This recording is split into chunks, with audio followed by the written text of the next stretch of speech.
আপনাদেরকে জানাই এই চন্দ্রনাথ রথ তাকে গুলি করার পর অর্থাৎ সেই মুহূর্তে প্রত্যক্ষদর্শী ছিলেন মিন্টু। গাড়িতে চন্দ্রনাথের পেছনের সিটেই বসেছিলেন মিন্টু এবং মিন্টুকে ইতিমধ্যেই জিজ্ঞাসাবাদ শুরু হয়েছে। পুলিশ আধিকারিকরা তারা জিজ্ঞাসাবাদ করছেন বলেই খবর পাওয়া যাচ্ছে। প্রত্যক্ষদর্শী শুধু নয়, তার চোখের সামনে এই ঘটনা হয়েছে।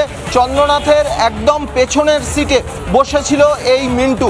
এই মিন্টুকে পুলিশ একটা কলকাতা থেকে কিছুটা দূরে একটা সেফ জায়গায় নিয়ে গেছে, যেহেতু তার একটা মেন্টাল ট্রমা রয়েছে। কিন্তু তাকে জিজ্ঞাসাবাদ করছে পুলিশ।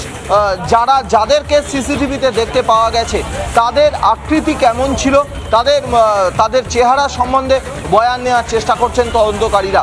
যাদের সিসিটিভি ফুটেজে দেখা গেছে তারা প্রত্যেকেই কি হেলমেট পরেছিল না কেউ হেলমেট ছাড়া এসেছিল।